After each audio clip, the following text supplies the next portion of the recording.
On va passer le micro et la parole à votre voisin. Alors, on va regarder également un reportage. Là, on va partir sur la formation avec le lycée Jules Verne à Guingamp. La formation, les élèves se sont formés autour d'un projet, d'une maquette d'un bateau. Ça a fait fonctionner la chaudronnerie, l'électronique. On en reparlera juste après avec vous, Monsieur Caro, proviseur du lycée de Guingamp. On regarde tout de suite ce reportage. La découpe des premières tôles, c'était il y a 2 mois. Depuis la fabrication de la maquette à l'échelle 1/5 d'un voilier solidaire et durable, accessible aux personnes à mobilité réduite, est en retard. Un retard provoqué par une panne, celle du découpeur plasma numérique. On a eu un petit peu de retard par rapport à des petits problèmes d'informatique aussi et de machines qui avaient quand on envoyait une pièce convertie, parce qu'on a une conversion à faire avant de transfert sur la machine, qui développait la pièce mais différemment, donc on ne retrouvait plus les codes nécessaires pour réaliser ces couples ou ces bordées. Et vu qu'ils étaient en stage, du coup ils n'ont pas pu intervenir tout de suite à partir de la réparation. Et nous, ça nous a permis de plus étudier encore les plans qu'on a eus par l'architecte pour pouvoir les convertir et les adapter à la machine. Depuis une quinzaine de jours et après 1 mois de stage, les 15 élèves de terminale Bac Pro chaudronnerie industrielle travaillent tour à tour par groupe sur le modèle réduit. Une maquette de 2 mètres de long d'un voilier d'une longueur de 10,50 m pour 3,65 m de large. Pour le moment, les élèves s'activent autour du marbre. Un marbre, c'est donc ce qui permet de positionner d'une manière très précise tous les éléments de la coque. Ce marbre va servir de base pour monter la structure.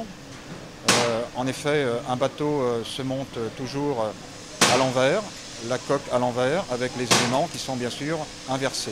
L'absence de la maquette au Salon nautique de Paris n'entame pas la motivation des élèves. Déjà, ils se projettent et espèrent présenter la maquette du voilier pour les Olympiades des métiers de Bretagne à Brest en février prochain.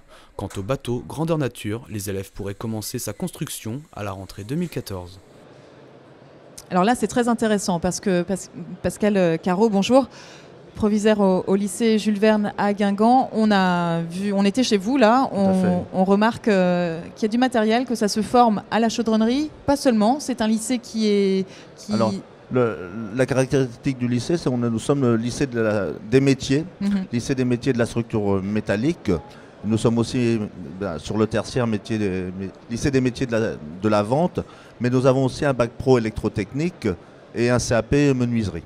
Ce qui nous donne les compétences à la fois pour construire au moins une maquette, voire plus si on arrive au bout, et aussi avoir les compétences de promouvoir le projet avec nos sections commerçantes, puisque c'est aussi leur métier. Je crois qu'il y en a quelques-uns qui doivent être sur le salon nautique, là justement, pour essayer de trouver des partenaires et monter ce bateau solidaire et durable. On va revenir voilà. sur ce Tout projet. à fait, nous venons avec une classe de terminale vente et une classe de seconde commerce-vente mardi prochain, avec l'idée de faire connaître le projet aux différents exposants et avec aussi une découverte pour nos élèves des métiers de la vente et du commerce dans le secteur nautique, qui est aussi un secteur à fort potentiel en Bretagne, que les Guingampais connaissent mal ou pas du tout. Justement, on a vu là deux exemples d'entreprises costarmoricaines. Chaudronnier, ça peut intéresser certains chantiers navals. Électronique, peut-être aussi, il y a des formations possibles. Et l'idée, c'est de faire du lien entre les formations sur le territoire même des Côtes-d'Armor et les entreprises. Alors tout à fait, nous le projet a trois grands axes. Le premier, c'est de développer les compétences de nos équipes d'enseignants, mais par définition, celle aussi des élèves qu'ils vont former, pour répondre aux besoins des entreprises. On a vu à l'instant que ces entreprises se développent, elles ont besoin de compétences affirmées, si possible, sur le territoire costarmoricain. Donc notre rôle à nous, c'est vraiment de monter en compétences pour répondre à ces besoins. Vous avez, il manque du monde, il manque des salariés, ou vous trouvez facilement, vous par exemple chez Boréal, si vous avez besoin de recruter demain des chaudronniers spécialisés en marine, c'est... Non, c'est pas toujours évident. Non. Il y a des périodes où ça va mieux et d'autres moins bien. Il y a eu des phases où on a cherché longtemps. D'accord. Et là, puisqu'il y a des liens à faire, nous on a un accueil de temps à autre en stagiaire des élèves Voilà. du lycée de Guingamp. Voilà. Et leur projet, là, il est sur notre bureau aussi. Et voilà. D'accord. Justement, parce que quand on dit chaudronnerie, c'est pas forcément chaudronnerie de marine, on peut s'orienter vers d'autres. Voilà. Là, le projet est autour d'un bateau, de la construction d'un bateau, donc ça les forme à ces matériaux particuliers. Oui. Alors, les besoins en chaudronnerie industrielle et encore plus en soudure sont nombreux sur le territoire, à la fois sur le domaine du nautisme ou du chantier naval, mais aussi on a un grand constructeur de remorques sur le territoire, les remorques Chevance par exemple. Donc nos élèves trouvent de l'emploi sans problème. L'actualité, là, c'est de la montée en compétences.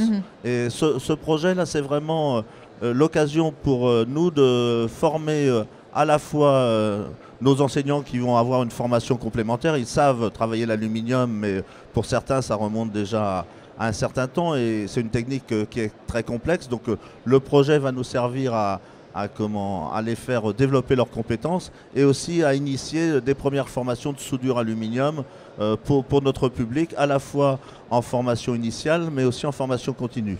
Et parallèlement, on est aussi, au travers de ce projet, sur la liaison Bac Pro, donc Bac professionnel et BTS, puisqu'on travaille en partenariat avec, par exemple, le lycée Félix Le Dantec sur l'électrotechnique et l'électronique embarquée. Ça va être l'occasion pour nos Bac Pro électrotechnique du lycée Jules Verne de travailler avec les BTS du lycée Le Dantec à Lannion. Et on aura, j'en ai parlé tout à l'heure à François Girard, un expert qui nous conseillera sur le projet de ce bateau. D'accord. On est aussi sur des... Est-ce que vous réfléchissez, il y a un projet d'énergie marine, des éoliennes en baie de Saint-Brieuc. Est-ce que ça c'est pareil? Est-ce qu'ils vont avoir besoin de main d'œuvre? En tout cas, c'est ce qu'ils disent. Ils vont avoir besoin de personnes qualifiées pour construire ce parc d'une centaine d'éoliennes offshore, pour la maintenance. Est-ce que le lycée de Guingamp, le lycée Jules Verne, s'est déjà penché sur cette question de formation? Alors complètement, parce que le projet voilier, c'est une vitrine. Les entreprises ont du mal à trouver de la main-d'œuvre qualifiée. Nous, on a quelquefois, on avait en tout cas, c'est en train de changer, peut-être grâce à ce projet et à la communication qu'on fait autour, à trouver des élèves pour rentrer dans ces filières industrielles. Ouais. Et maintenant, ça commence à se savoir au niveau de la communication que l'on fait sur le secteur. Les familles savent que maintenant, dans ces secteurs de la chaudronnerie industrielle, de la soudure, de l'électrotechnique, il y a du travail dans le domaine existant du naval, mais aussi dans l'éolien marin, l'éolien offshore. Et nous avons d'ailleurs organisé une journée l'an dernier avec le consortium Elmarine, M. Rollin, qui était représenté ce matin, et des CNS, justement pour sensibiliser à la fois nos élèves, mais aussi les entreprises à ce potentiel de développement. Et la région Bretagne nous appuie fortement dans ce domaine. Bon, très bien. Merci beaucoup. On va passer à un autre reportage.